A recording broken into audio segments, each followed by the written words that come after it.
சேலம் மாவட்டத்தில் நடைபெறும் நிகழ்ச்சிகள், முக்கிய செய்திகள், திருவிழாக்கள், அரசியல் செய்திகள், ஆன்மீக செய்திகள் அனைத்தும் தெரிந்து கொள்ள சேலம் நியூஸ் டுடே சேனலை சப்ஸ்கிரைப் செய்யவும். சேலத்தில் அருள் எம்எல்ஏ தலைமையில் வன்னியர்களுக்கு 10.5% உள் இட ஒதுக்கீடு குறித்து பாமக ஆர்ப்பாட்டம்.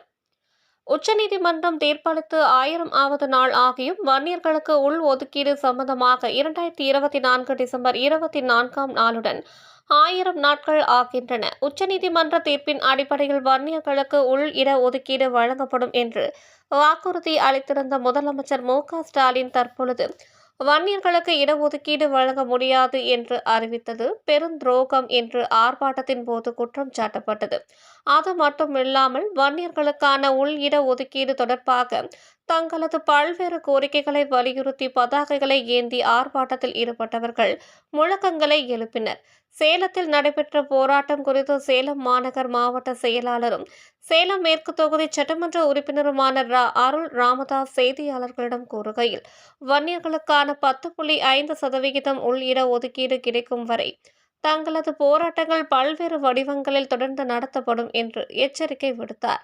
இந்த ஆர்ப்பாட்டத்தில் தலைமை பாமக மாவட்ட எம்எல்ஏ வரவேற்புரை மாவட்ட தலைவர் கதிர் ராஜரத்தினம், மாநில பசுமை தாயக இணை செயலாளர் சத்ரியசேகர், மாநில தேர்தல் பணிக்குழு தலைவர் எம்பி சதாசிவம் முன்னிலை, கேசி ஆறுமுகம், அமைப்பு செயலாளர் க சரவணன், அமைப்பு தலைவர் வக்கீல் குமார், மாவட்ட பொருளாளர் கவிதா, பகுதி செயலாளர், ஒன்றிய செயலாளர்கள் சின்னசாமி, திரிசங்கு, வால்காடு கார்த்தி, அண்ணாமலை, சோடா சண்முகம், பூபதி, கருக்கல்வாடி கணேசன், பே. காமராஜ், வே. சம்பத், அருள்மணி, ஈஸ்வரன், செந்தில், சிவகுமார், கணேசன், ஏ.கே. நடராஜன், வெள்ளையன், சண்முகம், சமயவேல், ப. ராஜா, ப.